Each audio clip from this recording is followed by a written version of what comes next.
यहाँ पर स्ट्रक्चर बनाना पड़ेगा।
अब पता नहीं पीछे से इतना दिखाई देगा कि नहीं दिखाई देगा उतना दूर से, पर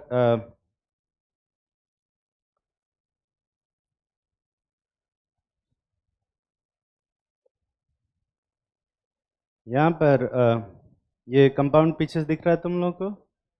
ठीक, ये जो कार्बन है इसमें बीच में एक डबल बॉन्ड, ठीक है, ये एक डबल बॉन्ड है। ये कंपाउंड बेसिकली मैंने ये वाला बनाया है।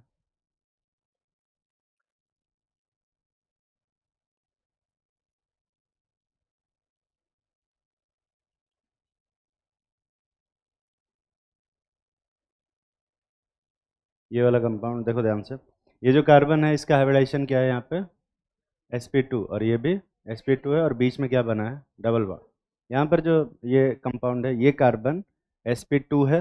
आई होप कि दिख रहा हो, हाँ ठीक है, लाइटिंग काफ़ी अच्छी है। तो यहाँ पर ये sp2 हाइब्रिडाइज्ड है, ये भी sp2 हाइब्रिडाइज्ड है, और बीच में ये एक डबल बॉन्ड बना हुआ है। ये दिखाई दे रहा है कि नहीं दिखाई दे रहा है? और इसके अबाउट रोटेशन फ्री है कि रिस्ट्रिक्टेड है? ये एक रिस्ट्रिक्टेड है, यहाँ पे ऐसे घुमा नहीं सकते, ठीक है। तो अगर तुम देखोगे तो ब्रोमीन को मैंने ऑरेंज कलर से दिखा रखा है, मोस्ट ऑफ टाइम ब्रोमीन ऐसे ही ऑरेंज होता है। और हाइड्रोजन को मैंने वाइट से दिखा रखा है क्योंकि वो कलरलेस होता है। तो हाइड्रोजन हाइड्रोजन के बीच का डिस्टेंस और ब्रोमीन ब्रोमीन का डिस्टेंस क्या है, सेम। पर अभी अगर मैं इसको उठा के इधर चेंज कर दूँ, तो अभी ब्रोमीन और ब्रोमीन का बीच का डिस्टेंस क्या हो जाएगा, अलग हो जा रहा है, दिखाई दे रहा है। तो पहले जो डिस्टेंस था, अभी ये डिस्टेंस क्या हो गया, ज़्यादा हो गया। तो ये वाला जो स्ट्रक्चर है इसको अपन सिस बोलेंगे या ट्रांस बोलेंगे भाई? ट्रांस बोलेंगे। तो ये फिलहाल जो बना रखा है यहाँ पे वो सिस है, और यहाँ जो बनेगा वो ट्रांस, देख रहा? तो यहाँ पर डिस्टेंस अलग अलग है, ये पता चल रहा है अपने को। लेकिन यहाँ पर जो डिस्टेंस है वो सेम है, ये नहीं पता चल रहा है। उसके लिए अपने को ये ऐसा ही एक स्ट्रक्चर बनाना पड़ेगा। ध्यान से देखें,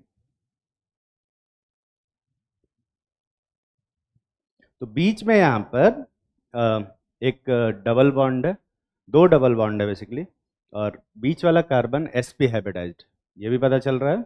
और किनारे वाले जो कार्बन है वो कैसे हाइब्रिडाइज्ड है, sp2 है। ध्यान से देखो, इसमें ये जो स्ट्रक्चर है ये एक sp2 कार्बन है, ये वाला। ये बीच वाला कैसा है, sp, ये वाला कैसा है, sp2, और इसके ऊपर एक ब्रोमीन और एक हाइड्रोजन जुड़ा है, और इसके ऊपर भी एक ब्रोमीन और एक हाइड्रोजन जुड़ा है। और ये स्ट्रक्चर बनाते ही तुम्हें समझ में आ रहा होगा कि ये मॉलिक्यूल प्लेनर नहीं है, दिख रहा है ना बे? अबे प्लेनर है कि नहीं है? नहीं है। तो अगर मैं डिस्टेंस की बात करूं, तो ये ब्रोमीन ब्रोमीन का ये वाला डिस्टेंस ज़्यादा है, या ब्रोमीन ब्रोमीन ब्रोमीन हाइड्रोजन का ये वाला डिस्टेंस ज़्यादा? दोनों बराबर, दिख रहा है ना बे? तो अगर मैं इस ब्रोमीन को तोड़ के यहाँ नीचे लगा दूं, तो जो ब्रोमीन का डिस्टेंस पहले था और अभी जो ब्रोमीन का डिस्टेंस है वो दोनों एक ही है कि अलग अलग? अरे दिखाई दे रहा है। और उसका रीज़न क्या है, ये बॉन्ड अगर इस प्लेन में है तो ये वाला बॉन्ड इस प्लेन में होता है, फ्रंट की तरफ आता है। और इसमें जब स्ट्रक्चर बनाते हैं तो ये कुछ ऐसा बनता है।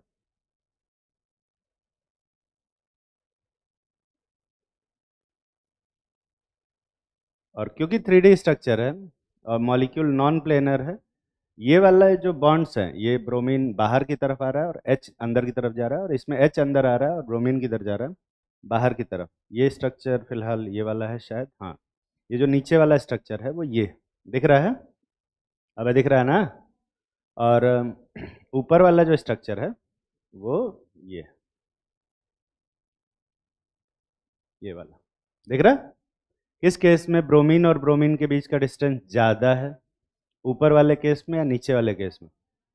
बराबर। ज्योमेट्रिकल आइसोमेरिज्म के लिए डिस्टेंस का क्या होना जरूरी है? अलग होना जरूरी है। क्या यहाँ पे डिस्टेंस अलग है कि नहीं है? तो क्या ये ज्योमेट्रिकल आइसोमर होंगे कि नहीं होंगे? नहीं होंगे। दिमाग पे ज़्यादा जोर तो नहीं पड़ रहा है, थोड़ा सा पड़ेगा। तो ये कंपाउंड ज्योमेट्रिकल आइसोमेरिज्म शो करेगा या नहीं करेगा बे? ये वाला करेगा, सॉरी, ये वाला करेगा, लेकिन ये वाला नहीं करेगा। दिखाई दे रहा है? अबे दिख रहा है कि नहीं दिख रहा है? तो 3 बॉन्ड लगाएंगे तो क्या होगा? अब 3 बॉन्ड लगाते हैं, देखते हैं।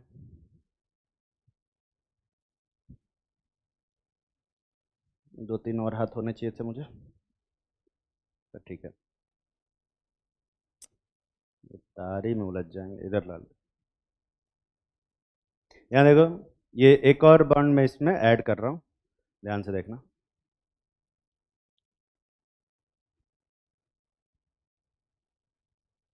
अब ये कंपाउंड में यहाँ 3 डबल बॉन्ड लगे, दिखाई दे रहा है। और यहाँ पर मैं ब्रोमीन लगा रहा हूँ और इधर हाइड्रोजन। ठीक। क्या ये मॉलिक्यूल प्लेनर लग रहा है तुम्हें? अबे है कि नहीं है? मॉलिक्यूल का जो स्ट्रक्चर है वो, इसमें बॉन्ड्स प्लेनर नहीं है, पर जो एटम्स हैं वो सारे एक ही प्लेन में है। दिख रहा है ना बे? सारे एक प्लेन में है। तो ब्रोमीन ब्रोमीन का जो डिस्टेंस है और ब्रोमीन हाइड्रोजन का जो डिस्टेंस है, वो दोनों एक ही है कि अलग अलग? अलग अलग है। तो अगर मैं इस ब्रोमीन को उठा के इधर नीचे लगा देता हूँ, तो वही डिस्टेंस रहेगा या बदल जाएगा? अरे बोल, बदल जाएगा। तो ये सिस है या ट्रांस है? ट्रांस। और ऊपर लगाएंगे तो क्या बनेगा? सिस। तो 3 बॉन्ड वाला क्या ज्योमेट्रिकल आइसोमेरिज्म शो करेगा? बिल्कुल शो करेगा। ठीक है। अगर मैं 4 बॉन्ड लगाता तो फिर ये मॉलिक्यूल क्या हो जाएगा? फिर से नॉन प्लेनर हो जाएगा। दिखा देता हूँ मैं, देखो ध्यान से। थोड़ा अनस्टेबल हो जाएगा स्ट्रक्चर, लेकिन फिर भी। तो ये टेम्परेचर अभी कम है तो बॉन्ड स्ट्रांग है, आराम से टूट नहीं रहा। यहाँ पे देख, ये क्या प्लेनर स्ट्रक्चर लग रहा है क्या? तो यहाँ पर इस ऑरेंज ऑरेंज के बीच का डिस्टेंस इस ऑरेंज वाइट के डिस्टेंस से क्या है? बराबर। तो अगर मैं इस ब्रोमीन को स्विच भी कर देता हूँ इधर, तो डिस्टेंस वही रहेगी कि चेंज हो जाएगी? वही रहेगी। तो क्या ये दोनों ज्योमेट्रिकल आइसोमर हैं कि नहीं है? नहीं। तो 4 बॉन्ड रहेगा तो ज्योमेट्रिकल आइसोमरिज्म नहीं शो होगा। 5 रहेगा तो भी ज्योमेट्रिकल आइसोमरिज्म शो होने लगेगी। समझ में आ रही है बात? तो इवन नंबर ऑफ बॉन्ड रहेंगे तो ज्योमेट्रिकल आइसोमरिज्म शो होगा या नहीं होगा? नहीं हो। और ऑड नंबर रहेगा तो भी शो। समझ में आ रही है बात? छाप लो। और ये वाला देखते हैं, इसका क्या हो रहा है।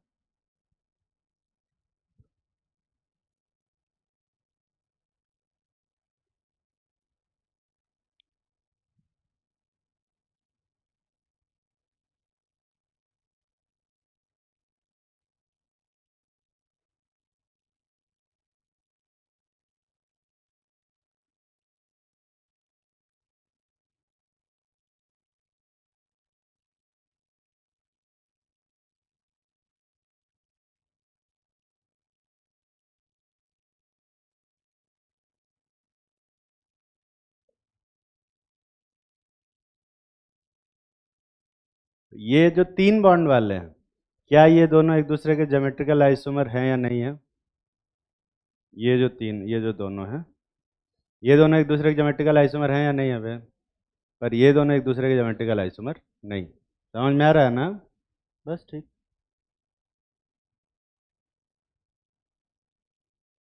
इसमें देखो,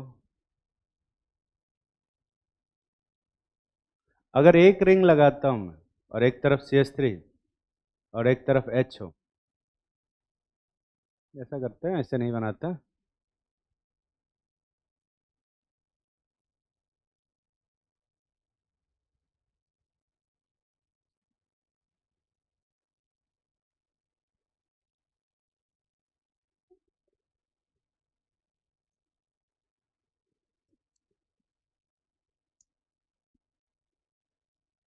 इन दोनों में ज्योमेट्रिकल आइसोमेरिज्म है या नहीं है? अरे बोलो, क्या ये दोनों में जो हाइड्रोजन हाइड्रोजन बीच की डिस्टेंस है वो सेम है कि डिफरेंट है? उसी में सेम भी बोल रहे हैं, डिफरेंट बोल रहे हैं। डिफरेंट है, तो क्या ये एक दूसरे के ज्योमेट्रिकल आइसोमर है ना बे? ठीक, ठीक है, ठीक है, ठीक है।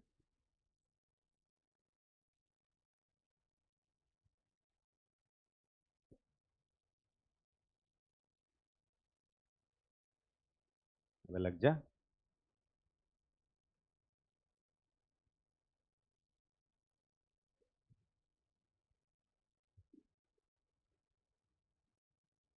इन दोनों कंपाउंड को देखो, यहाँ पे जो हाइड्रोजन हाइड्रोजन की डिस्टेंस है दोनों में, सेम है कि डिफरेंट है? हैं?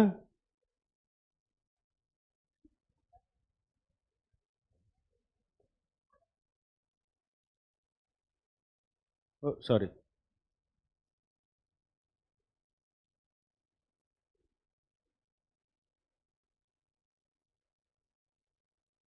ये जो डिस्टेंस है हाइड्रोजन हाइड्रोजन की और ये जो डिस्टेंस है हाइड्रोजन हाइड्रोजन की, दोनों एक ही है कि अलग अलग है?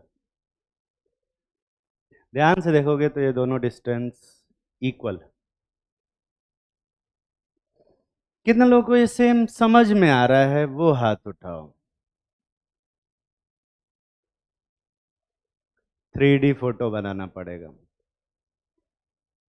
शांति से बैठो, और नहीं तो तब तक दिमाग में फोटो बनाओ, नहीं तब तक मैं एक्चुअल में फोटो बनाता हूँ और बताता हूँ कि कैसे ये दोनों डिस्टेंस इक्वल। ठीक है, शांति से बैठना।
मॉलिक्यूल बनाने में थोड़ा टाइम लगता है ना, एक्चुअल में।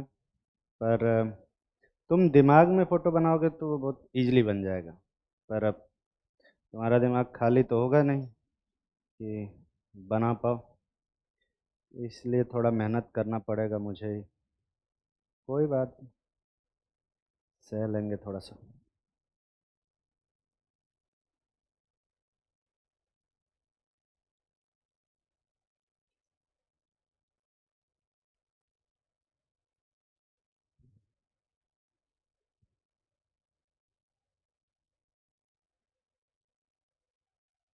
नहीं, एक बार सोच लिए तो दोबारा नहीं सोचना पड़ेगा।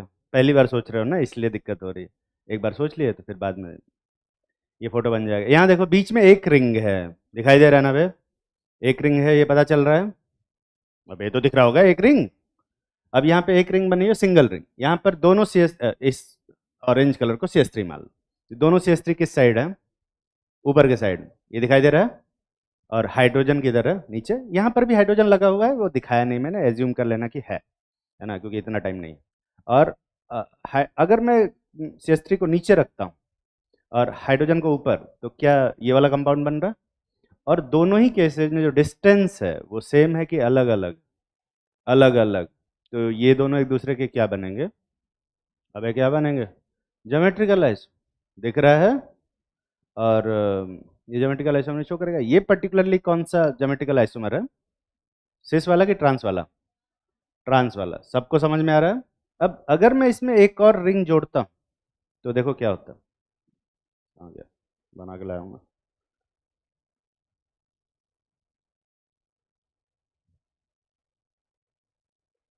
जो दूसरी वाली रिंग है, अगर तुम देखोगे तो ये ऑटोमेटिकली इस वाले रिंग के क्या हो जा रहा है? परपेंडिकुलर। और ऐसा क्यों हो रहा है? क्योंकि ये जो कार्बन है वो कैसा हाइब्रिडाइज्ड है? sp3। और sp3 में 4 बॉन्ड होते हैं, तो ये जो 2 बॉन्ड होते हैं इस 2 बॉन्ड के परपेंडिकुलर ही होते हैं। ठीक है। तो ये वाला रिंग अगर इस हॉरिजॉन्टल प्लेन में है, तो ये वाला रिंग उसमें किस में होगा? वर्टिकल प्लेन में होगा। और ये वाला बॉन्ड, अगर ये वाला रिंग हॉरिजॉन्टल में है तो ये वाला बॉन्ड क्या होगा? वर्टिकल। और अगर ये वाला वर्टिकल में है, ये रिंग हॉरिजॉन्टल में होगा, तो ये वाला रिंग किस में होगा? वर्टिकल में। तो ये बॉन्ड किस में होगा? हॉरिजॉन्टल में। समझ में आ रहा है?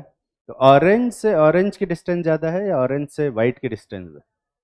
अगर मैं इसको ऐसा स्विच कर देता हूँ तो डिस्टेंस वही रहा कि बदल गया? भाई वही रहा। तकलीफ में हो? अरे बोल। तो ये कंपाउंड, दोनों कंपाउंड जो बनाए थे मैंने, ये दोनों एक दूसरे के ज्योमेट्रिकल आइसोमर हैं या नहीं है? नहीं है, पढ़ा रहे हैं। ठीक है। तुमसे क्वेश्चन नहीं दिया है कि क्वेश्चन दिए नहीं कर पाए, अरे सर हमसे इमेजिन ही नहीं हो रहा है। अब तो इमेजिन होगा। एक और रिंग लगाएं तो क्या होगा? एक और रिंग लगाते हैं। नहीं नहीं, मैं बता देता हूं। ऐसा कुछ नहीं बोला मैं। यहाँ देखते हैं। थोड़ा अनस्टेबल मॉलिक्यूल है। मॉलिक्यूल देखो, प्लेनर तो नहीं है ना बे? पर ये जो बॉन्ड है और ये जो बॉन्ड, ये दोनों एक ही प्लेन में दिखाई दे रहा है। तो अगर ये हॉरिजॉन्टल में है तो इसके बगल वाला रिंग वर्टिकल में होगा, इसके बगल वाला हॉरिजॉन्टल में होगा, इसके बगल वाला वर्टिकल में, और ये बॉन्ड भी हॉरिजॉन्टल में होगा। और अगर ये वाला बॉन्ड वर्टिकल में है तो इसके बगल वाला हॉरिजॉन्टल, फिर ये वर्टिकल, ये हॉरिजॉन्टल, और फिर ये क्या आएगा? वर्टिकल। तो ये डिस्टेंस है, ऑरेंज ऑरेंज की डिस्टेंस और ऑरेंज वाइट की डिस्टेंस सेम है कि अलग अलग? अगर मैं इसको चेंज कर देता हूँ तो ज्योमेट्रिकल आइसोमर मिलेगा कि नहीं मिलेगा? बिल्कुल मिलेगा। तो ये ज्योमेट्रिकल आइसोमरिज्म शो करेगा कि नहीं करेगा? करेगा। ठीक है। पेन कहाँ गया? तो ये दोनों एक दूसरे के ज्योमेट्रिकल आइसोमरिज्म आइसोमर नहीं है। ठीक है। 4 लगाते हैं।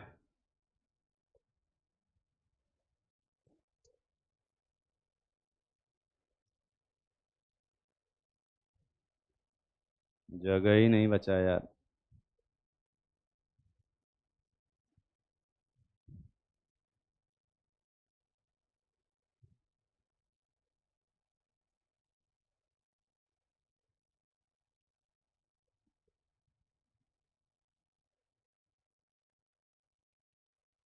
इन दोनों को देखो, क्या ये दोनों एक दूसरे के ज्योमेट्रिकल आइसोमर हैं कि नहीं है बे? हैं। मतलब अगर 2 रिंग लगा हुआ है तो एक रिंग लगा है तो ज्योमेट्रिकल आइसोमरिज्म होगा। ये दिखा चुका हूं मैं। होगा ना बे? एक रिंग में ज्योमेट्रिकल आइसोमरिज्म होगा, 2 रिंग में ज्योमेट्रिकल आइसोमरिज्म नहीं होगा, 3 रिंग में होगा, 4 रिंग में, 5 रिंग में, इवन में और ऑड में। तो इवन नंबर ऑफ रिंग्स भी हैं अगर, तो ज्योमेट्रिकल आइसोमरिज्म नहीं शो होगा। और ऑड नंबर ऑफ रिंग है तो ज्योमेट्रिकल आइसोमरिज्म शो होगा। इवन नंबर ऑफ बॉन्ड्स हैं तो ज्योमेट्रिकल आइसोमरिज्म नहीं शो होगा। ऑड नंबर ऑफ बॉन्ड्स हैं तो ज्योमेट्रिकल आइसोमरिज्म शो होगा। समझ में आ रहा है ऑड इवन रूल? केजरीवाल लोग।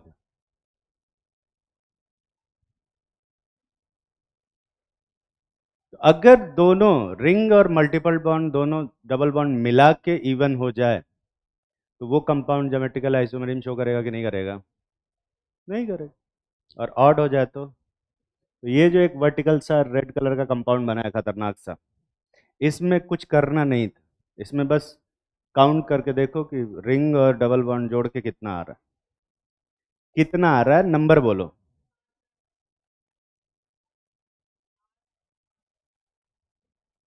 12 है, 12 है ना बे? ये इवन होता है कि ऑड होता है? दो से डिवाइड कर, हाँ, दो से डिवाइड हो जा रहा है ना?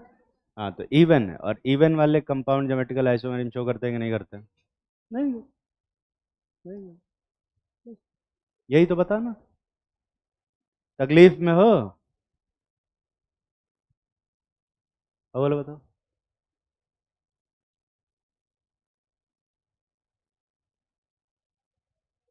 कितने लोगों को लगता है कि वो ज्योमेट्रिकल आइसोमेरिज्म शो करेगा? हाथ उठाओ ऊपर वाला। और कितने लोगों को लगता है कि नहीं शो करेगा? ठीक, तो अगर मैं CS3 को नीचे भी कर देता हूं तो किससे डिस्टेंस चेंज होगा इसका?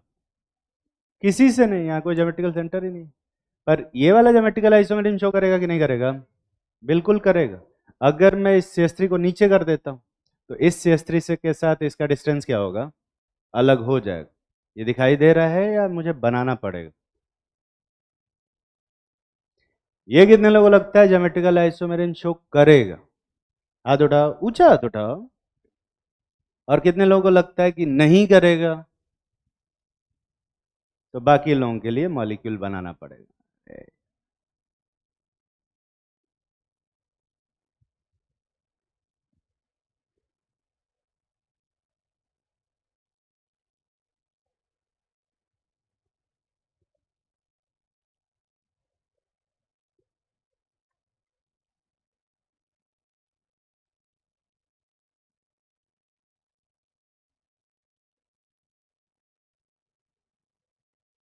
ब्लैक बॉन्ड लेने चाहिए थे।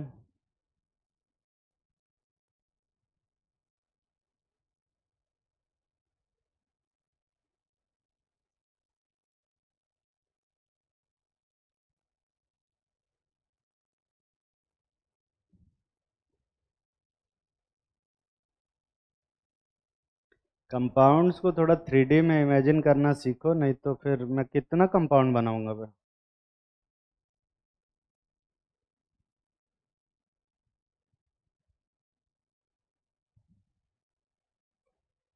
पहला कंपाउंड है ये वाला, देखो ध्यान से। ये 5 मेंबर रिंग दिख रहा है तुम्हें? अबे 5 मेंबर रिंग तो दिख रहा है। और बगल में ये डबल बॉन्ड दिख रहा है। और ये CS3, इसको CS3 मान लो, इसको हाइड्रोजन मान लो। तो यही वाला कंपाउंड है ना बे, है ना? अगर मैं इसमें इसको नीचे कर दूं तो इसकी डिस्टेंस किससे बदल जा रही है? ये वही है, दिख रहा है? तो दोनों एक ही कंपाउंड है कि अलग अलग? एक ही है ना? तो ज्योमेट्रिक कोई खुद का ही आइसोमर होता है क्या बे? नहीं। पर इसमें देख, यहाँ पर इस वाले जगह पे CS3 लगा है, दिख रहा है ना? तो मैं यहाँ पे एक CS3 लगा देता हूँ। यही है ना बे? अबे है क्या नहीं? ठीक, हाइड्रोजन इधर है। एज्यूम कर लो कि मैं एज्यूम कर रहा हूँ। अब भी ऑरेंज ऑरेंज के बीच का डिस्टेंस देख, ठीक है? और इसको मैं इधर चेंज कर देता हूँ। अभी ऑरेंज ऑरेंज के बीच के डिस्टेंस देख, दोनों एक ही है कि अलग अलग? अलग अलग। ठीक है, तो क्या ये ज्योमेट्रिकल आइसोमर होगा कि नहीं होगा? होगा। ठीक है, तकलीफ में हो गया? अब अभी ठीक है? ये ज्योमेट्रिकल आइसोमेरिज्म शो करेगा कि नहीं करेगा? बिल्कुल करेगा। ठीक, पर ये वाला कंपाउंड, ये ज्योमेट्रिकल आइसोमेरिज्म शो करेगा बे? अरे बोल, उसी में करेगा भी बोल रहे। कितने लोगों को लगता है कि करेगा? हाथ उठाओ। और कितने लोगों को लगता है नहीं करेगा?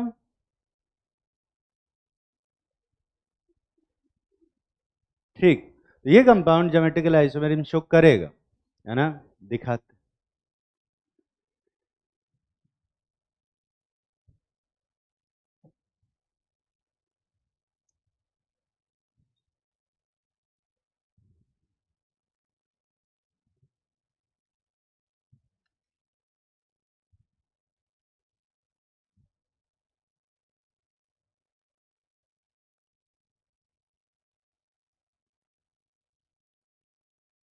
व्हाइट वाले को CH3 मानते हैं, ठीक है। दिख रहा है ना बे, ये वही कंपाउंड है, अब है ना। अरे इधर देख, अब अगर मैं इन दोनों CH3 को चेंज भी कर देता हूं तो उससे डिस्टेंस पे कोई फर्क नहीं पड़ेगा। पर अगर मैं इस CH3 को यहां लगा इधर, तो क्या इन दोनों CH3 के बीच का डिस्टेंस चेंज हुआ कि नहीं हुआ बे?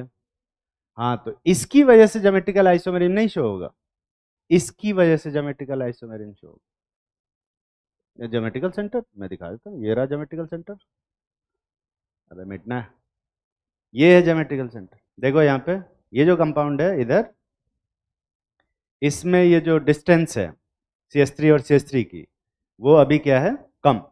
लेकिन अगर मैं इधर लगा देता हूँ तो अभी CH3 और CH3 के बीच की डिस्टेंस क्या हो गई, ज्यादा।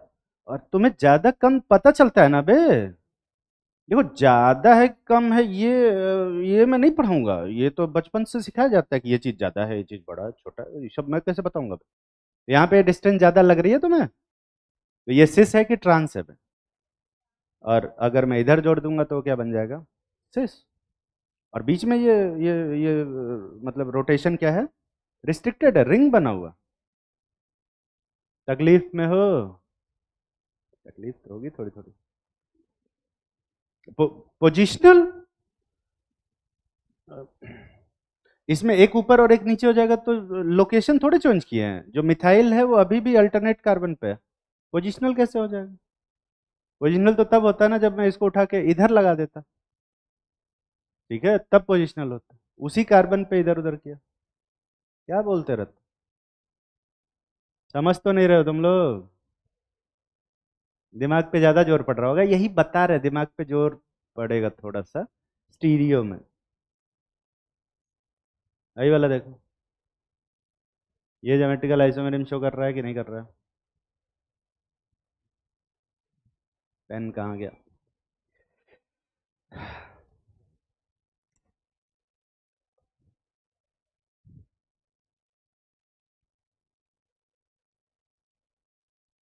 बना देता हूं मैं।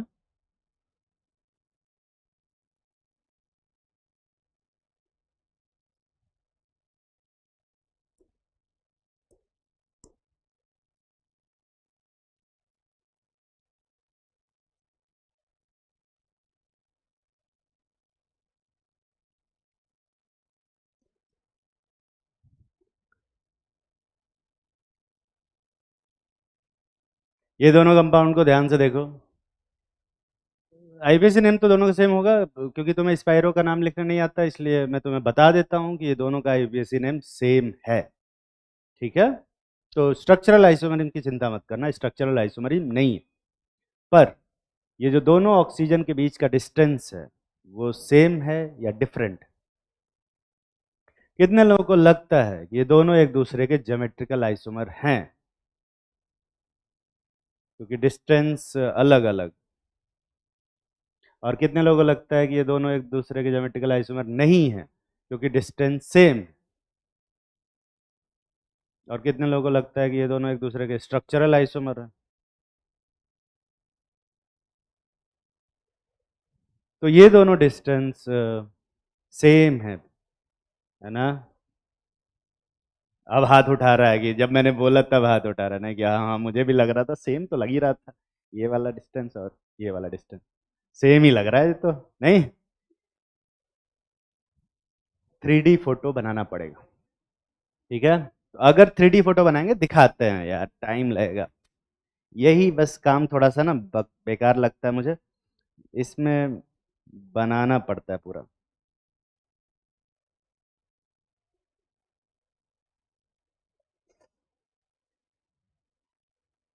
निकल ही नहीं रहा है ये। तो बनाएगी, तो रहने दे।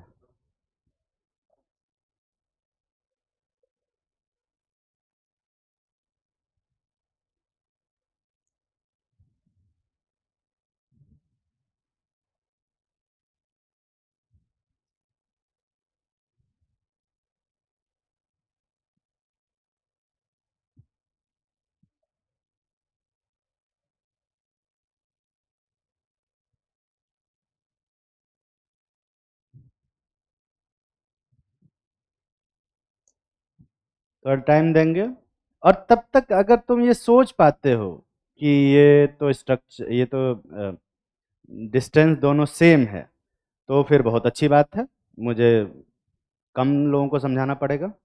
और अगर नहीं सोच पाते हो तो फिर ठीक है, फिर क्या ही करेंगे। इतना टॉर्चर लिखा है मेरी ज़िंदगी में, वो तो झेलना ही पड़ेगा। तुम्हारे भी, तुम्हारे में कौन सा टॉर्चर लिखा है? मैं ज़्यादा, एक रिंग बना तब से।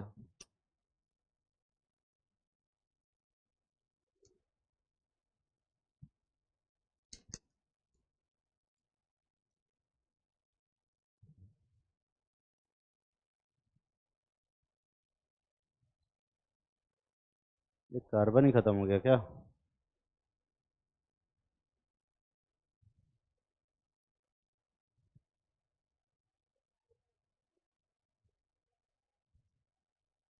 हाँ, तो सारे sp3 ही हैं।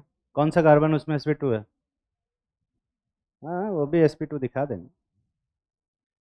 है नहीं, बना देंगे।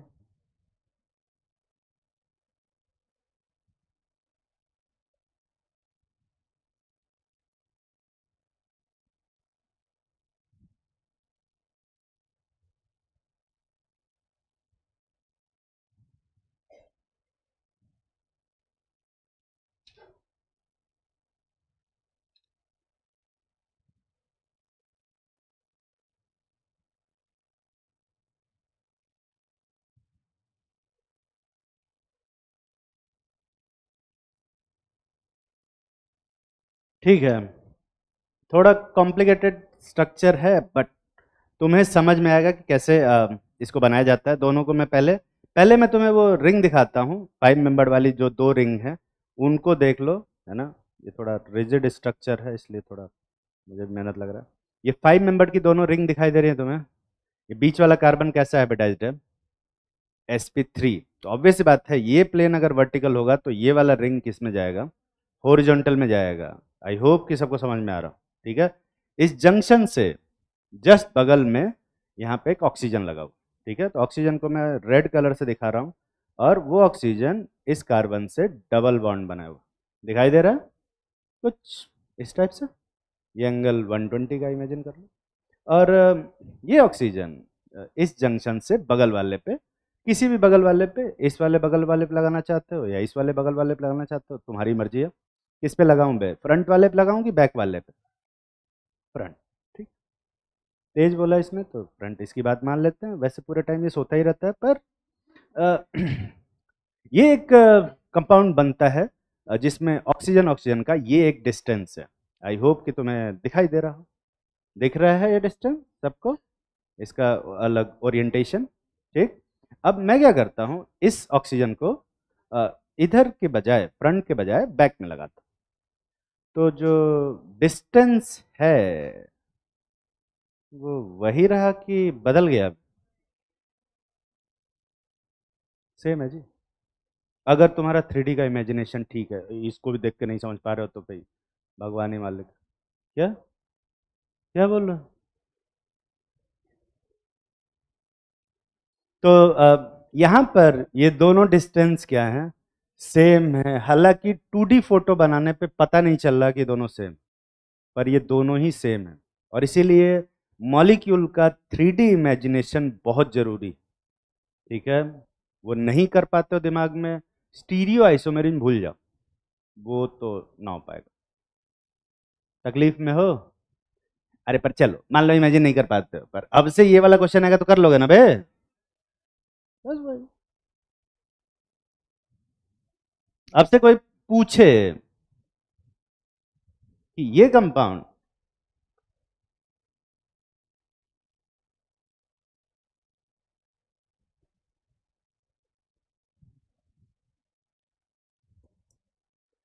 एक दूसरे के ज्योमेट्रिकल आइसोमर हैं या नहीं है,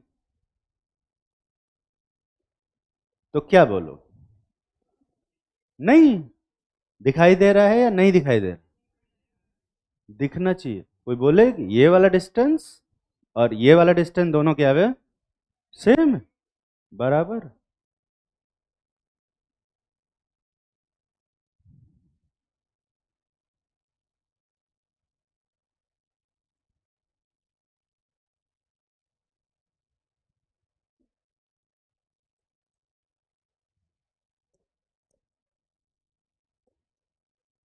अबे क्या कर रहा हूँ?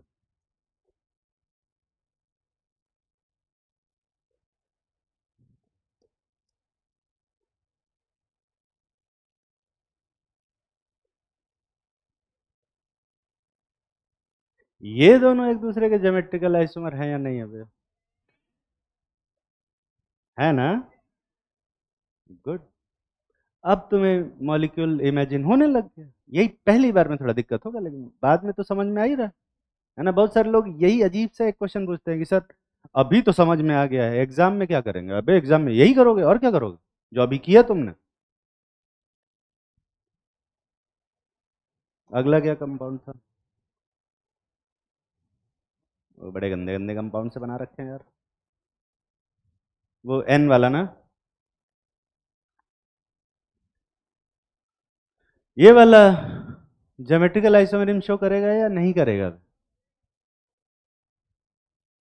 कितने लोगों को लगता है कि वो ज्योमेट्रिकल आइसोमेरिज्म शो करेगा? हाथ उठाओ। और कितने लोगों को लगता है कि वो ज्योमेट्रिकल आइसोमेरिज्म नहीं शो करेगा, क्योंकि एक ही ग्रुप है तो कहाँ से डिस्टेंस।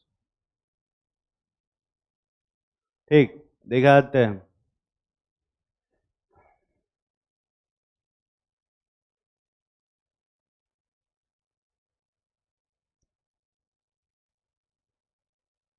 यहाँ पे नाइट्रोजन का जो हाइब्रिडाइजेशन है वो क्या है पे देखो। sp2 की sp3, sp1, sp1 जैसा कुछ नहीं। हाइब्रिडाइजेशन क्या है जल्दी बोल। sp2 दिख रहा है, स्ट्रक्चर क्या होगा? Triangular planar. समझ में आ रहा है? अब ट्रायंगुलर प्लेनर में एक तरफ नाइट्रोजन होगा, एक तरफ CH3, इस तरफ लोन पेयर, यहाँ डबल बॉन्ड नाइट्रोजन, इसमें एक तरफ लोन पेयर, और ये क्या होगा? CH3। हालांकि लोन पेयर दिखाई देता है कि नहीं दिखाई देता है बे? दिखाई नहीं देता, पर अगर मैं इस स्ट्रक्चर को ऐसे बनाऊं, ये स्ट्रक्चर भी क्या है? सही है ना बे? एक्चुअली में जो मॉलिक्यूल दिखेगा वो ऐसा नहीं दिखेगा, विद लोन पेयर नहीं दिखेगा, विदाउट लोन पेयर दिखाई देगा। दिख रहा है? ये स्ट्रक्चर दिखेगा। ठीक है, एक्सरे डिफ्रैक्शोमीटर दिखोगे तो यही दिखेगा।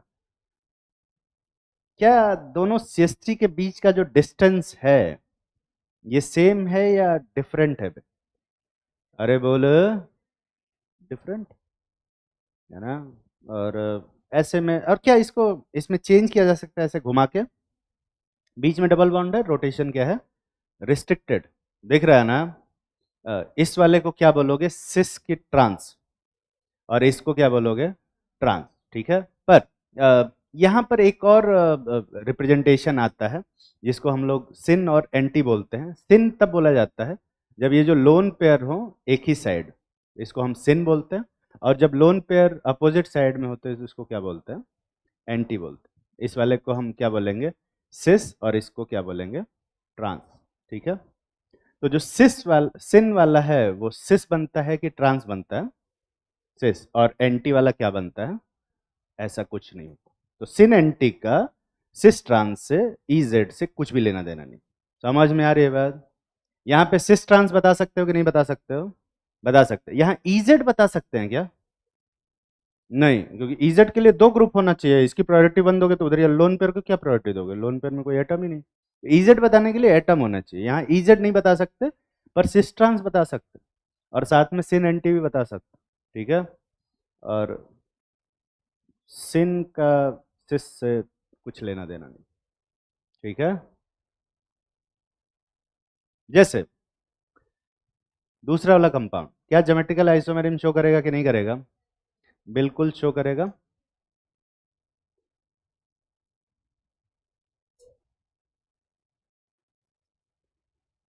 अबे किधर जा रहा है, रुक जा। यहाँ C2H5 है और यहाँ C2H5। ठीक है, ध्यान से देख रहा। ये सिन है या एंटी है बे? अबे सिन है कि एंटी है? क्या इसमें लोन पेयर एक ही साइड में है? अबे है ना। दिख भले न रहा लोन पेयर, पर है कि नहीं एक साइड में, तो क्या बोलोगे इसको? सिन। और इसको क्या बोलोगे? एंटी। ठीक है, आंटी नहीं, एंटी। तो ये सिन है, ये सिस है कि ट्रांस है? हाँ? ये कुछ नहीं है। सिस ट्रांस यहां बता ही नहीं सकते, यहां सिर्फ क्या बता सकते हैं? सिन एंटी बता सकते। हाँ, लेकिन अगर जो सिस होगा वो वाला तो क्या ही बनेगा बे? ऐसा भी कुछ नहीं। सिस ट्रांस, सिन एंटी, इजेड, ये तीनों अलग अलग सिस्टम है, इनका आपस में कोई रिलेशन नहीं है, कभी कभी सेम हो जाते कभी कभी अलग हो जाते। ठीक है, अब वाला देखो, ये क्या है? CH3CH है ना। कितने लोगों को लगता है ये ज्योमेट्रिकल आइसोमेरिज्म शो करेगा? ये तो कर ही रहा है, ये वाला पे बिल्कुल करेगा, देखो ध्यान से। CH3CH डबल बॉन्ड N, एक तरफ CH3 और दूसरी तरफ क्या होगा? Lone pair. और क्योंकि ये लोन पेयर दिखाई नहीं देता है ना,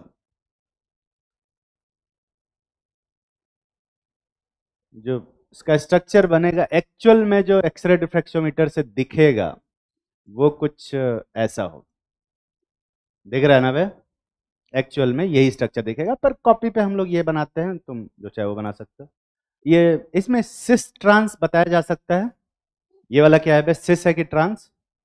अरे बोलो, सिस। और ये वाला क्या है? ट्रांस। दिख रहा है ना? क्या यहाँ इजेड बताया जा सकता है? नहीं बे, इजेड के लिए दो ग्रुप होना चाहिए, लोन पेयर का प्रायोरिटी नहीं होता। ठीक है। हाँ, पर यहाँ पे सिन एंटी बता सकते हैं। सिन के लिए देखो क्या करते हैं, यहाँ पर ये जो लोन पेयर होता है उसके साइड में जो भी बड़ा ग्रुप होता है हाइड्रोजन छोड़ के, अगर वो दोनों सेम साइड में हो जाते हैं तो इसको क्या बोलते हैं हम लोग? सिन। और लोन पेयर के अपोजिट साइड में ये जो बल्कि वाला ग्रुप है वो रहता है, तो इसको अपन क्या बोलते हैं? एंटी बोलते हैं। ठीक है। तो ऊपर वाले में ये वाला क्या बनता है? एंटी। और ये क्या बनता है? सिन। और जो सिन वाला है वो क्या बन रहा है बे? अबे सिन वाला क्या बन रहा है? ट्रांस। और एंटी वाला क्या बन रहा है? सिस। तो एंटी वाला क्या बनता है? अभी दिखा था, एंटी वाला उधर ट्रांस बन रहा था। ठीक है। तो सिन एंटी का सिस ट्रांस से कुछ लेना देना नहीं होता, सिन वाला एंटी बन जाता है, कभी ट्रांस बन जाता है, हम क्या करें? ठीक है, छाप ले।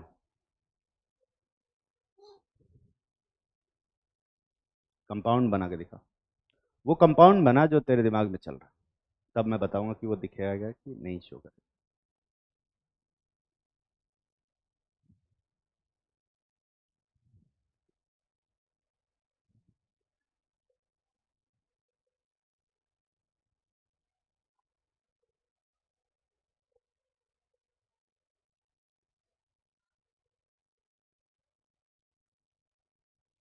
क्या?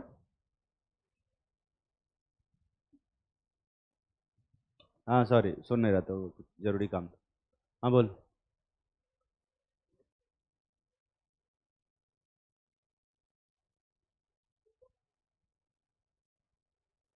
हम्म। नहीं, मैंने सिस की क्या डेफिनेशन लिखवाई?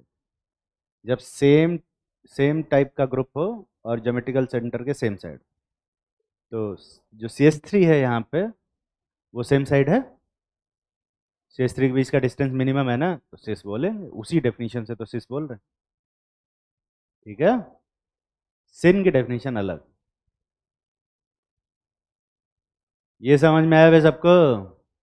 थोड़ा दिमाग पे ज्यादा जोर पड़ गया क्या बे तुम लोगों के? सर दर्द कर रहा है, पहली बार यूज हो रहा होगा तो दर्द करेगा। ठीक। एक चीज मैं तुम्हें बता देता हूँ, ज्योमेट्रिकल आइसोमेरिज में जितना दिमाग लगा है, ऑप्टिकल आइसोमेरिज में उससे ज्यादा दिमाग लगेगा। ठीक है। तो अब वो कह रहे हैं कि अरे सर अब रहने दो, ऑप्टिकल रह नहीं देते हैं, फिर नहीं पढ़ते हैं। देखो, तुम नहीं पढ़ना चाहते हो, मैं तुम्हें फोर्स नहीं करूंगा, पर सिलेबस में है इसलिए पढ़ा के जाऊंगा। ठीक है।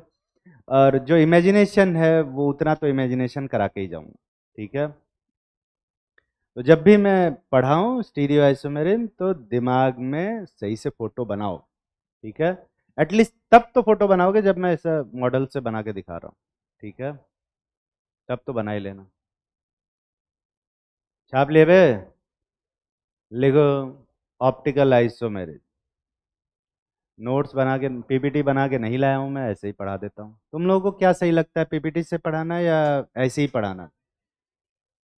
तुझसे नहीं पूछ रहे। ज्यादा कितने लोगों को लगता है कि पीपीटी सर बना के लाया ज्यादा आसान रहता है और लिखने में नोट्स बनाने में सही रहता है? और कितने लोगों को लगता है कि नहीं पीपीटी से रहने दीजिए, ब्लैंक पीपीटी पढ़ाइए, और बाकी लोगों को कोई फर्क नहीं पड़ता? अबे ठीक है, हमें कौन सा पढ़ना है, कैसे पढ़ाओ। लिखो ऑप्टिकल आइसोमेरिज्म। क्या कह रहा है, क्या कह रहा है, क्या कह रहा है? बोलते हैं समझ में नहीं आता, चाइनीज बोल रहे हो इधर। क्या बोल, मैं बोलता हूं तो तुम लोग को नहीं समझ में आता है? इसमें ऐसे बैठे हैं जो मैं नहीं बोलता हूं वो भी समझ लेते हैं कि एक नंबर के मतलब। पर कैसे मैं जो बोल रहा हूं वो नहीं समझ पाते हो यार?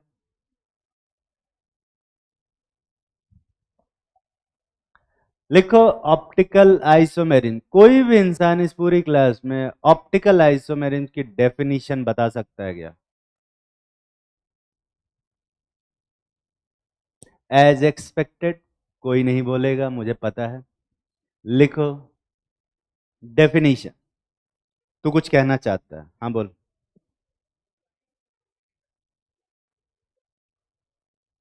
जब जब आधा ही पता है तो काहे बोल रहा है? अभी मैं कुछ क्रॉस क्वेश्चन पूछ दूंगा तो फिर कर ही नहीं पाएगा। लाइट कैसे, लाइट स्ट्रेट लाइन में मूव करती है, रोटेट कौन करेगा भाई उसको? तू कर रहा एकदम पीछे।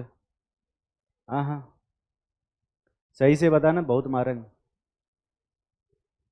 ऑप्टिकल आइसोमर्स क्या होता है?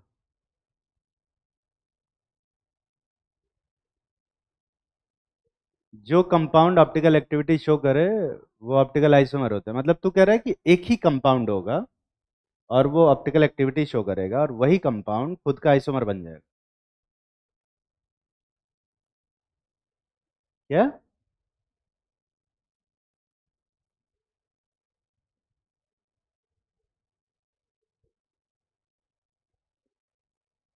जितना भी तूने बोला ना वो टेक्निकली साउंड कर रहा है पर एकदम टेक्निकली इनकरेक्ट। यार निकोल प्रिंस से पास करेंगे तो लाइट मोनोक्रोमेटिक हो जाएगी। हम मारेंगे बट निकोल प्रिंस से पास करने से लाइट मोनोक्रोमेटिक हो जाती है।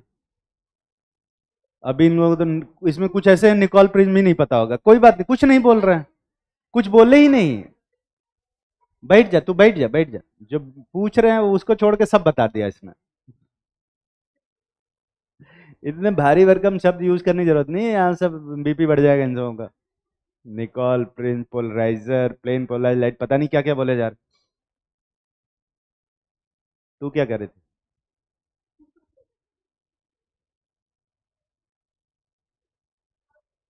अभी डाउट है। लिखो, लिखो। If two compounds have, if sorry two compound nahi two stereoisomers have,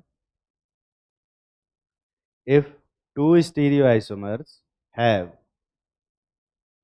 different optical activity, different optical activity, bracket में लिखो specific rotation, specific rotation, bracket close, they are called, they are called optical isomers। Definition काफी rigid है और अभी समझ में भी नहीं आ रही होगी, और उसका रीज़न है इसमें दो टर्म यूज़ हुआ है, ऑप्टिकल एक्टिविटी और स्पेसिफिक रोटेशन, जो कि तुमने नहीं पढ़ा है। बहुत सारे लोग नहीं पढ़े होंगे, जो पहले से पढ़े हैं, 2-3 साल से पढ़ रहे हैं, उनको ये नाम पहली बार नहीं सुना हुआ लगेगा, लेकिन जो पहली बार तैयारी कर रहे हैं उनको थोड़ा ये अजीब सा लगेगा। उन्हीं के लिए बता रहा हूँ, ठीक है। ऑप्टिकल एक्टिविटी दो कंपाउंड्स की डिफरेंट है, ये पता करने के लिए पहले अपने को ये पता करना पड़ेगा कि भाई ऑप्टिकल एक्टिविटी क्या होती है ना। और तभी तो, और निकालते कैसे हैं ऑप्टिकल एक्टिविटी? अगर ऑप्टिकल एक्टिविटी हम दो कंपाउंड की नहीं निकाल पा रहे हैं तो हम कैसे बताएंगे कि दोनों का सेम है या डिफरेंट? तो पहले अपने को क्या निकालना पड़ेगा बे? Optical activity. और दो कंपाउंड की ऑप्टिकल एक्टिविटी निकालेंगे, कंपेयर करेंगे, सेम आ रहा है तो सेम कंपाउंड है, डिफरेंट आ रहा है तो कौन से आइसोमर बनेंगे ये? अबे कौन से आइसोमर बनेंगे? ऑप्टिकल आइसोमर बनेंगे। ठीक है, यही डेफिनेशन है। डेफिनेशन पढ़ रहे हो कि नहीं पढ़ रहे हो? फिर से डेफिनेशन पढ़ो सभी लोग। इसमें लिखवाया है अगर दो स्टीरियो आइसोमर हैं, स्टीरियो आइसोमर से मेरा क्या मतलब है? जिनका आईयूपीएसी नेम सेम। अगर आईयूपीएसी नेम सेम है और उनकी ऑप्टिकल एक्टिविटी अलग अलग है तो उनको ही हम लोग क्या बोलेंगे? ऑप्टिकल आइसोमेरिज्म बोलेंगे। और अभी फिलहाल के लिए तुम्हें ये नहीं जानना है कि ऑप्टिकल एक्टिविटी क्या होती है, ठीक है? बस ये जानना है कि कुछ होती है, अगर वो डिफरेंट हो जाएगी तो ऑप्टिकल आइसोमर बोलेंगे। तो अभी अपन ये सीखेंगे पहले कि ऑप्टिकल एक्टिविटी क्या होती है, ठीक है? और पहले ऑप्टिकल एक्टिविटी के बारे में पढ़ेंगे और फिर उसके बाद डिसाइड करेंगे कि ऑप्टिकल आइसोमर क्या होता है, ठीक है? लिखो optical activity.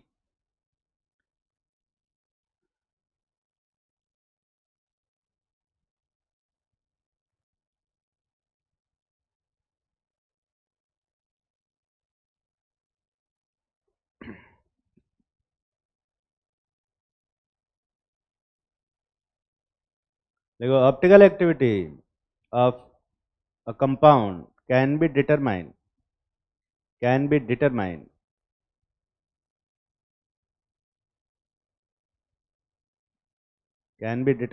by following methods by following methods। कुछ मेथड्स होते हैं जिनको यूज करके हम ऑप्टिकल एक्टिविटी निकालते हैं, वो मेथड्स पहले मैं पढ़ाऊंगा, फिर उसके बाद मैं बताऊंगा कि उससे ऑप्टिकल एक्टिविटी कैसे निकालते हैं, और फिर मैं पढ़ाऊंगा कि ऑप्टिकल आइसोमर्स क्या होते हैं, ठीक है? और ऑप्टिकल आइसोमेरिज्म क्या होती है, उसमें इनैंशियोमेरिज्म क्या होती है, डायस्टर, वो सब मुझे नहीं बोलना है अभी, ठीक है? वो सब आता ही नहीं मुझे। तो पहला लिखो कैसे निकालते हैं? By plane polarise light, by plane polarised light. दिमाग नहीं लगाना है कि ये क्या होता है, अभी चिंता मत करना, सब पढ़ाएंगे। अगला लिखो दूसरा method, by super imposition of mirror image, by super imposition of mirror image. और अगर तुम सदमे में जा रहे हो कि ये सब क्या लिखवा रहे हैं, पहली बार सुना सुना, पहली बार ये सब वर्ड सुन रहे हो, चिंता करने वाली कोई बात नहीं, सब समझाएंगे, सब क्या होता है सब समझाएंगे, ठीक है? तीसरा है by element of symmetry, by element of symmetry. और चौथा है by optical centre, by optical centre. ये ऑप्टिकल सेंटर तो पढ़े होगे तुम लोग। हाँ, ऑप्टिकल सेंटर के बारे में मैंने लिखवाया था कि कोई भी कंपाउंड ऑप्टिकल एक्टिविटी तब शो करता है जब उसमें एटलीस्ट एक ऑप्टिकल सेंटर हो। बस सुने ही हो, तुम्हें ये नहीं पता कि ऑप्टिकल सेंटर होता क्या है, ठीक है? तुम्हें ये नहीं पता एलिमेंट ऑफ सिमेट्री क्या होती है, तुम्हें ये भी नहीं पता होगा super imposition of mirror image क्या होता है, और तुम्हें ये भी नहीं पता होगा कि ये प्लेन पोलराइज लाइट क्या होता है, ठीक है? मुझे पता है कि तुम्हें नहीं पता, ठीक है? कितने लोगों को इन चारों में से कोई भी एक चीज एटलीस्ट पता है? बाकी सब ब्रेन वॉश्ड वाले ही लोग हैं क्या? दिमाग धुल के आते हैं, जरा छोड़ो। पहला देखते हैं, लिखो पहला, बाई प्लेन पोलराइज लाइट। तो सबसे पहले अपन ये जानेंगे कि प्लेन पोलराइज लाइट क्या होती है। कोई भी इंसान इस पूरी क्लास में बता सकता है प्लेन पोलराइज लाइट क्या होती है? जरा जब पीछे एकदम, अरे वो कहाँ गया? तू नहीं, तू रहने दे, तू उसके बगल वाला। उसके बगल में कौन है? अब इतने बड़े आलसी उठना भी नहीं चाहते, और इन सबों को ड्रेस के लिए कम से कम 100 बार बोला गया होगा। जितनी बार ये क्लास आए होंगे उतनी बार इनको बोला गया होगा कि ड्रेस में आया करो। हर बार इनको लगता है कि अबे छोड़ो, फालतू लोग बोलते हैं हम सुनते रहेंगे। नहीं, क्या होता है प्लेन पोलराइज लाइट? नाम ही नहीं सुना तूने? ऐसा नहीं हो सकता, सुना है बोलना नहीं चाहता। नहीं, ये भी सोचेगा कि कैसे इनको पता है। उसके बगल में खड़ा होकर हुडी पहन के बैठा, तेरे पास भी ड्रेस नहीं है? तो लोग को मिला है ना ये पीडब्ल्यू वाला? हाँ,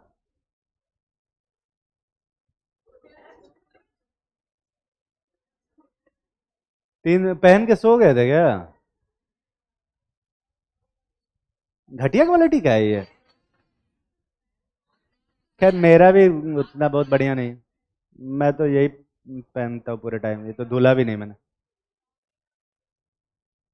क्या क्या होता है प्लेन पोलर लाइट? थोड़ा बहुत तो पता होगा। बैठ जा बैठ जा। लाइट क्या होती है ये तो जानते होगे तुम लोग। लाइट वेव होता है कि पार्टिकल वेव? अबे दोनों कैसे हो सकता है? या तो डुअल नेचर शो करता है, एटॉमिक स्ट्रक्चर में पढ़ा होगा, आई होप कि सब लोग भूल गए होंगे, है ना? बहुत अच्छी बात है। फिजिक्स वाले सर आएंगे और उसमें वेव ऑप्टिक्स जब पढ़ाएंगे तो बताएंगे कि लाइट का के अंदर वेव नेचर होता है, और वेव नेचर जो होता है लाइट के अलग अलग नेचर्स की वजह से कहीं कहीं डाइफ्रैक्शन होता है। डाइफ्रैक्शन वगैरह तुम पढ़े हो ना? डिफ्रैक्शन होता है, डिफ्रैक्शन होता है, डाइफ्रैक्शन बोलते हो? डिफ्रैक्शन बोलते हो, ठीक। दूसरा होता है इंटरफेरेंस, है ना? और एक होता है पोलराइजेशन। आई होप कि तुम ये सब टर्म सुने हो। ये 3 चीजें होती हैं जहां पर ये जो लाइट है अपना वेव नेचर शो करता है।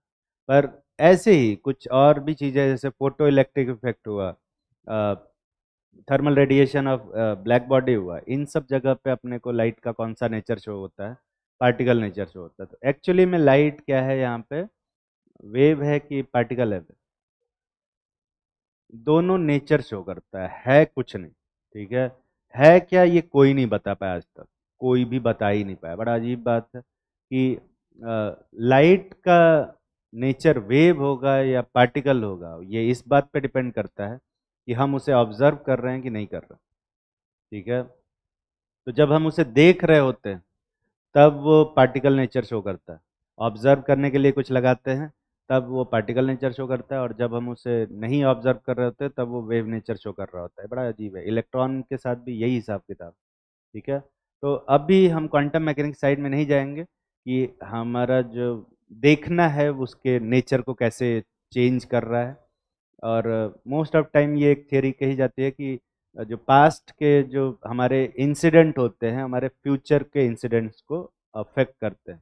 ठीक है, जैसे कि पास्ट में अगर तुमने पिछले 4 महीने में पढ़ाई नहीं की है तो अगले 4 महीने तुम उतने अच्छे से भी पढ़ाई नहीं करोगे। तो जो अगले 6 महीने बाद एग्ज़ाम होगा तो उसमें अच्छा परफॉर्म नहीं कर पाओगे, तो एंड ऑफ द डे अगले साल तुम फिर मतलब मेहनत करने के लिए लगे होगे।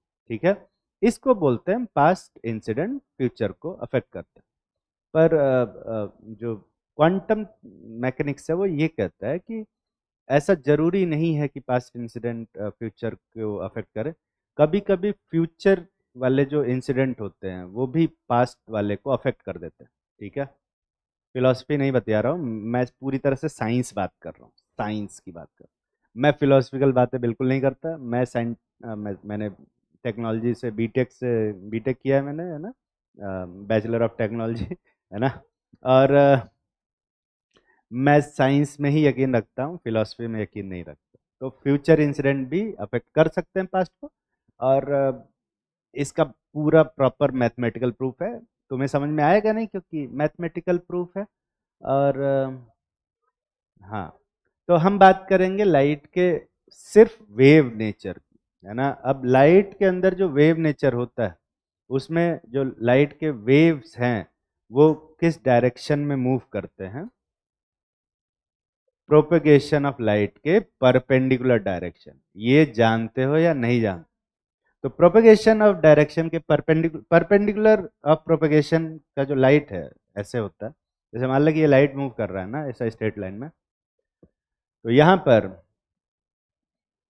जो लाइट के पार्टिकल हैं, अगर मैं कोई प्लेन ऐसा ले लेता हूँ, तो यहाँ पर जो पार्टिकल होंगे ना इस परपेंडिकुलर के हर डायरेक्शन में मूव करेंगे, ठीक है। बड़ा अजीब सा लगता है सुनने में कि परपेंडिकुलर भी बोल रहे हैं और हर डायरेक्शन में भी बोल रहे हैं। तो परपेंडिकुलरली हर डायरेक्शन में मूव करते हैं, ये स्टेटमेंट कितने लोगों को समझ में आ रहा है कि परपेंडिकुलर भी है और हर डायरेक्शन में भी मूवमेंट? ठीक, बहुत सारे लोगों को नहीं समझ में आ रहा है, मैं तुम्हें बताता हूँ। ये मान ले कि ये एक लाइट है, प्रोपगेशन हो रहा है, 3D में इमेजिन करेंगे तो अगर ये लाइट ऐसे मूव कर रहा है ऐसा, तो जो एक परपेंडिकुलर प्लेन होगा ना इसके, इस प्लेन के अंदर पार्टिकल का मोशन हर डायरेक्शन में होगा। तो हर डायरेक्शन में होगा, लेकिन प्रोपगेशन ऑफ लाइट के हमेशा ही क्या होगा? परपेंडिकुलर। तो यहाँ पर इस प्लेन में कोई भी लाइन खींचो, वो इस वाले लाइन के हमेशा क्या होगी? परपेंडिकुलर। समझ में आ रही है बात? तो लाइट ऐसे आ रही है इधर बाहर की तरफ, और प्लेन मैंने ऐसा वर्टिकल लिया है, तो जो मोशन होगा पार्टिकल का वो ऐसे ऐसे भी होगा, ऐसे ऊपर नीचे, इधर इधर भी होगा, इधर इधर भी होगा, ठीक है। और इसी प्लेन में हर जगह होगा, हर डायरेक्शन, ठीक है। पर प्रोपगेशन के क्या होगा? परपेंडिकुलर। इसको बोलते हैं परपेंडिकुलरली हर डायरेक्शन में। तकलीफ में हो गए? ये इसको बोलते हैं अपन मोनोक्रोमेटिक लाइट। इसको कौन सी लाइट बोलते हैं? Monochromatic light. नॉर्मल लाइट में क्या होता है, हर एक तरह की वेवलेंथ होती है ना। तो ये जो वेवलेंथ है मोनोक्रोमेटिक लाइट में ये सेम होगी। अगर दूसरी लाइट होगी तो इसमें एक तो और ये जो मोशन का डिस्टेंस होगा वो बदल जाएगा, ठीक है। ये मोनोक्रोमेटिक लाइट है। इसको अपन क्या करते हैं, एक पोलराइजर से पास करते हैं। पोलराइजर, तुम लोगों ने फिजिक्स में पोलराइजर पढ़ा होगा, है ना। मोस्ट ऑफ टाइम हम लोग क्वार्ट्स यूज करते हैं या फिर निकॉल प्रिज्म यूज करते हैं। निकॉल प्रिज्म और क्वार्ट्स ये दो ऐसे पोलराइजर हैं जो कि लाइट्स के जो परपेंडिकुलर वाला, जो भी देख यहाँ पे ना हर डायरेक्शन में मोशन, तो यहाँ पर जो परपेंडिकुलर वाली लाइन होगी सिर्फ वही क्या होती है? निकलती है, ठीक है। सॉरी, जो पैरेलल, इस एक्सिस के जो पैरेलल वाली लाइन है सिर्फ वही निकलती है। परपेंडिकुलर वाली लाइन को ये क्या कर देता है? रोक देता है। जैसे ध्यान से सुनो, ये लाइट आ रही है ना, और इसमें इस लाइट के प्लेन में, परपेंडिकुलर प्लेन में हर डायरेक्शन में मोशन हो रहा है, ठीक है। और यहां हमने रखा है एक ये निकॉल प्रिज्म जिसका एक्सिस ऐसा है। तो जो लाइट, एक पेन देना, एक ही चाहिए। जो लाइट, देखो लाइट का जो मोशन होगा वो ऐसे हो रहा होगा, ऐसे भी हो रहा होगा, ऐसे भी हो रहा होगा, ऐसे भी हो रहा होगा, हर डायरेक्शन में हो रहा होगा। दिखाई दे रहा है? अबे दिख रहा है कि नहीं? तो जो लाइट इसके पैरेलल होगी वो लाइट यहां से क्या होती है? निकल जाती है। पर जो लाइट इसके परपेंडिकुलर होगी वो क्या हो जाएगी? यहीं पे रुक जाएगी। अब एक बहुत जेन्युइन सा क्वेश्चन है कि जो लाइट थोड़ा एंगल पे होगी उसका क्या होगा? वो रुकेगी कि निकल जाएगी? इसका कुछ पोर्शन निकलेगा और कुछ पोर्शन रुक जाएगा। इसका दो कंपोनेंट होगा, जो उसके पैरेलल होगा और एक कंपोनेंट उसके क्या होगा? परपेंडिकुलर। तो जो पैरेलल वाला कंपोनेंट है वो निकल जाएगा और परपेंडिकुलर वाला कंपोनेंट रुक जाएगा, ठीक है। तो जो एग्जैक्ट पैरेलल होगा वो निकल जाएगा, जो एग्जैक्ट परपेंडिकुलर होगा वो पूरा रुक जाएगा, जो बीच में रहेगा उसका एक कंपोनेंट निकलेगा और एक कंपोनेंट रुक जाएगा। समझ में आ रही बात? तो यहाँ पोलराइजर से निकलने के बाद लाइट के जो मोशन होगा वो परपेंडिकुलरली सिर्फ एक डायरेक्शन में। इसको ही अपन क्या बोलते हैं बे? प्लेन पोलराइज लाइट बोलते हैं, ठीक है। इसको हम लोग प्लेन पोलराइज लाइट बोलते हैं। शॉर्ट फॉर्म में मैं क्या बोलूंगा इसको? पीपीएल, ठीक है। तकलीफ में हो? इसको अपन पास करते हैं उस कंपाउंड से जिस कंपाउंड की ऑप्टिकल एक्टिविटी अपने को निकालनी, ठीक है। तो मान ले कि ये ऐसा एक डब्बा रख लेते हैं, इसको पोलरीमीटर बोलते हैं। तो मान ले कि वो कंपाउंड गैस है तो इसके अंदर गैस भर दिया, अगर कोई लिक्विड है तो लिक्विड भर दिया, और अगर सॉलिड है तो क्या करते हैं? सॉलिड भर देंगे। तो सॉलिड अगर होता है तो हम उसको एक प्रॉपर सॉल्वेंट में डिसॉल्व करके वो उसमें भर देते हैं। प्रॉपर सॉल्वेंट से मेरा क्या मतलब है? एक ऐसा सॉल्वेंट जो खुद ऑप्टिकली एक्टिव ना हो, और दूसरा जिससे वो कंपाउंड रिएक्ट ना करे, है ना। रिएक्ट नहीं करना चाहिए, डिसॉल्व हो जाना चाहिए। ठीक है, रिएक्ट करना और डिसॉल्व होने में डिफरेंस जानते हो ना। ग्लूकोज को पानी में डालते हैं तो वो पानी से रिएक्ट करता है कि डिसॉल्व हो जाता है? खाली डिसॉल्व हो जाता है। लेकिन NaCl को पानी में डालते हैं तो उसमें क्या हो जाता है? वो डिसोसिएट हो जाता है। ठीक है, NaCl डिसोसिएट हो जाता है ना बे। पर अगर मैं कैल्शियम ऑक्साइड को पानी में डालता हूं तो वो उसे क्या करता है? रिएक्ट कर जाता है। मालूम है या नहीं मालूम?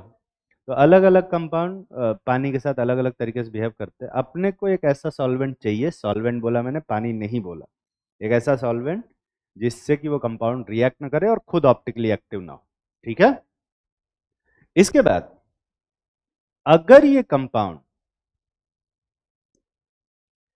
यहां से निकलने के बाद ऐसे सीधा ही निकल गया, ठीक है, इसको बोलते हैं जैसा था वैसे ही निकल गया, इसका मतलब इसने इस प्लेन पोलर लाइट को रोटेट किया कि नहीं किया बे? नहीं किया, तो रोटेट नहीं करेगा तो इसको बोलते हैं ऑप्टिकली इनएक्टिव, या इसको हम एक कायरल भी बोलते हैं। पर अगर उसने कंपाउंड को रोटेट कर दिया क्लॉकवाइज डायरेक्शन, ये क्लॉकवाइज है ना बे, अगर उसने ऐसा रोटेट कर दिया या तो क्लॉकवाइज या फिर एंटी क्लॉकवाइज, कोई फर्क नहीं पड़ता, किसी भी डायरेक्शन में अगर इसने रोटेट कर दिया, ध्यान से सुनते रहना, मालूम है अंतिम समय चल रहा है, तुम लोग का दिमाग काम नहीं करेगा। इन दोनों ही सिचुएशन में हम उसे क्या बोलेंगे? ऑप्टिकली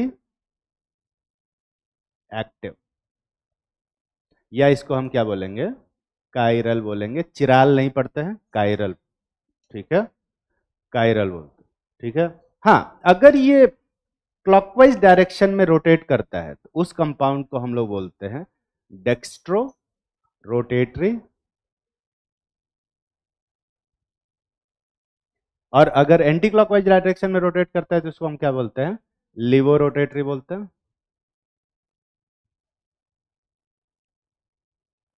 या इसको हम डेक्स्ट्रो फॉर्म भी बोलते हैं, या इसको हम डी फॉर्म भी बोलते हैं, पूरा लिखने में मेहनत लगता है, या इसको हम लोग प्लस फॉर्म भी बोलते हैं। लिवो फॉर्म को हम लोग लिवो रोटेटरी को हम लोग लिवो फॉर्म भी बोलते हैं, एल फॉर्म भी बोलते हैं, या माइनस फॉर्म भी बोलते हैं। ठीक है, और इन दोनों को डेक्स्ट्रो लियो दोनों को मिला के हम लोग क्या बोलते हैं? कायरल बोलते हैं, ऑप्टिकली एक्टिव बोलते हैं। और अगर उसने रोटेट नहीं किया तो हम उसे क्या बोलेंगे बे? Optically inactive achiral. ठीक है, लिखो, if plane polarise light, if a plane polarized light is passed through a compound, is passed through a compound,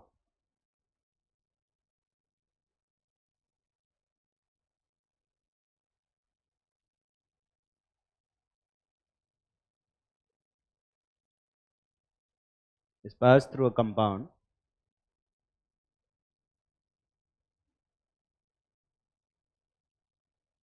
इसके बाद क्या बोलेंगे?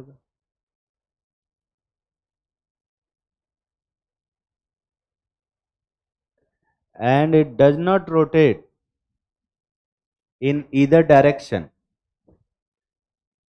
इधर बोलते हो, इधर बोलते हो, तुम लोग क्या बोलते हो? ईदर डायरेक्शन ना, it does not rotate in either direction,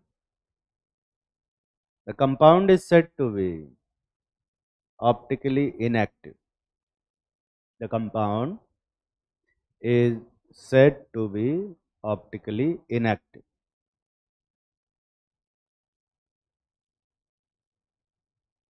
bracket में लिखो ए कायरल, ब्रैकेट में एक कायरल,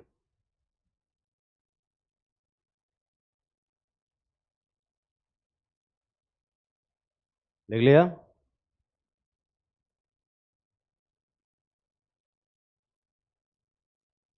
अगला लिखो, if it rotate the plane polarised light in clockwise direction, if it rotate the plane polarized light in कौन सा direction लिख बोला अभी मैंने, क्लॉकवाइज डायरेक्शन,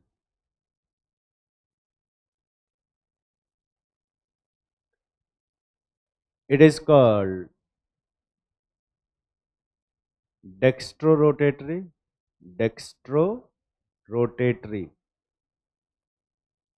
ब्रैकेट में, सॉरी, और डेक्स्ट्रोफॉर्म, और small D form, small D लिखना, फॉर्म, और प्लस फॉर्म.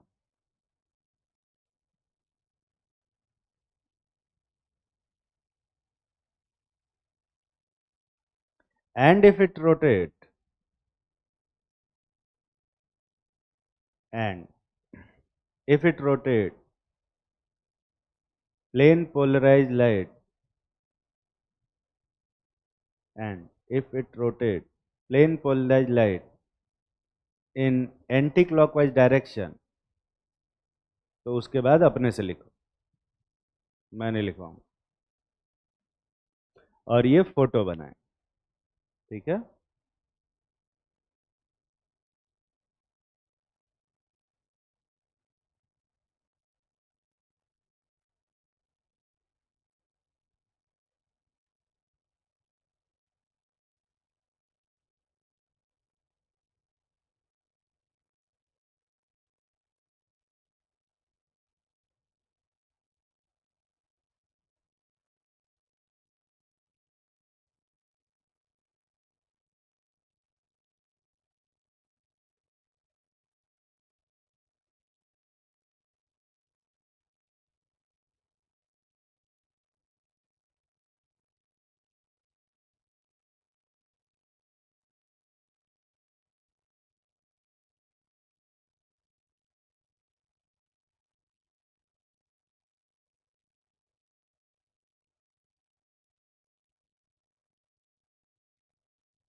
कर लिया होगा।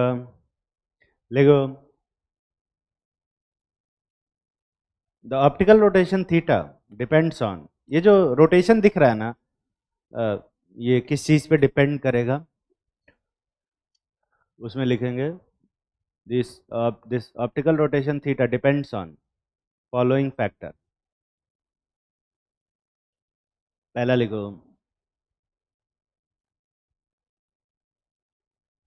Nature of compound, obviously compound का नेचर अलग होगा तो वो थीटा भी अलग अलग होगा।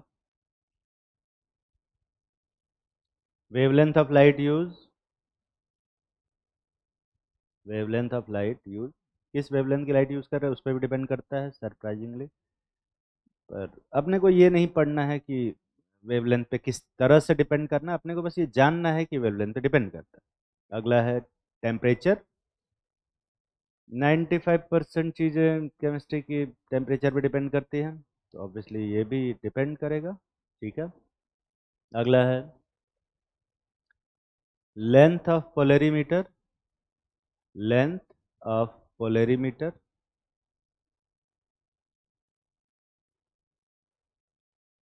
पोलरीमीटर का है बे, वो जो डब्बा है ना, उसको अपन पोलरीमीटर बोलते हैं, उसी का जो लेंथ होता है उस पर भी डिपेंड करता है। अगला है partial pressure of gas,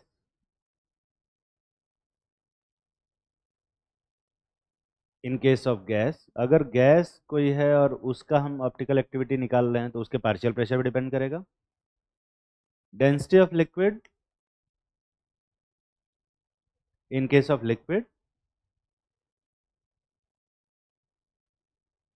and concentration of solute,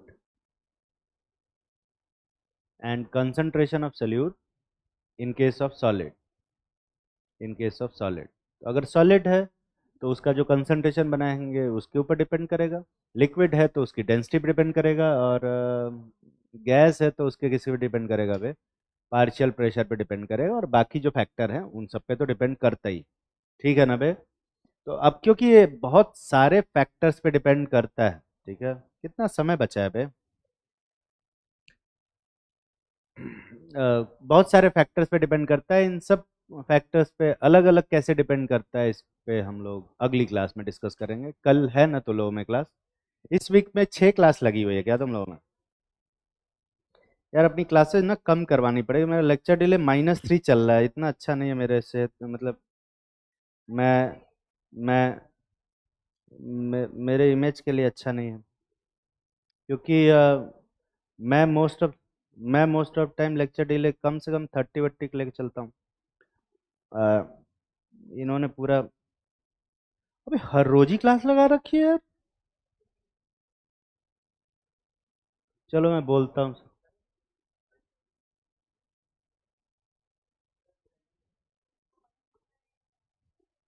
नहीं पढ़ाएंगे, आराम करेंगे।